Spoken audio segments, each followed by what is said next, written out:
Hi there, my name's Tryson Willits with Century Products, and today we are going to do an instructional video on how to put together an 8x46 hay feeder.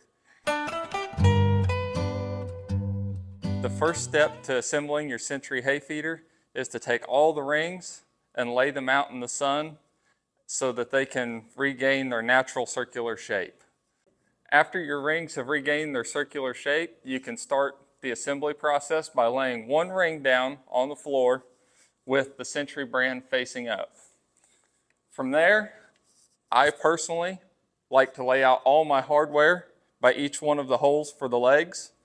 So each leg has 4 5-inch 5/16 stainless steel bolts, 8 5/16 flat washers, and 4 5/16 nylon lock nuts.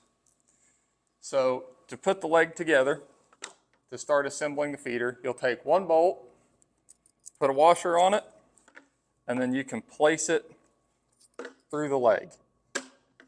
The holes on the legs are meant to be snug. So it may be useful to have a hammer or something like that around to help push the bolt through the hole. Once the bolt's through the leg, you can pick it up and start putting it through the ring.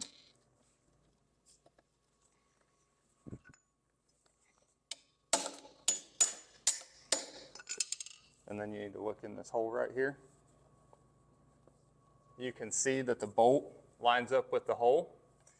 If the bolt is for some reason off, you can pull the leg side to side to help align that bolt in the hole.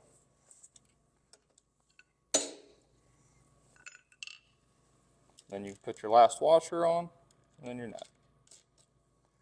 It's important to leave all of the nuts loose until the final product has been entirely assembled.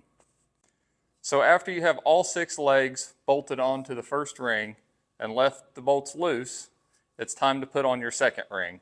So when you go to put on your second ring, it is important that the Century brand remain facing up and that all of the welds line up with the previous ring before it.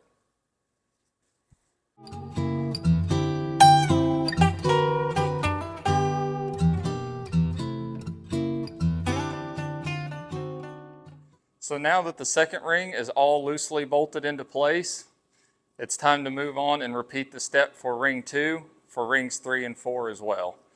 So you have to remember, as you put rings on, not all rings are specifically identical. So it may take some working of the leg, back and forth or forward and back in order to help the bolt line up with the holes in the ring. So this is a common issue that we have found that most customers deal with. So you can see that the bolt does not quite match up with the leg or with the hole in the ring that's right there. So all you have to do to correct this is simply push the leg over so that the bolt lines up with the hole, and then you can use a hammer or something like that to get the bolt to go on through the ring. And those are the steps to success for assembling a Century Products poly hay feeder.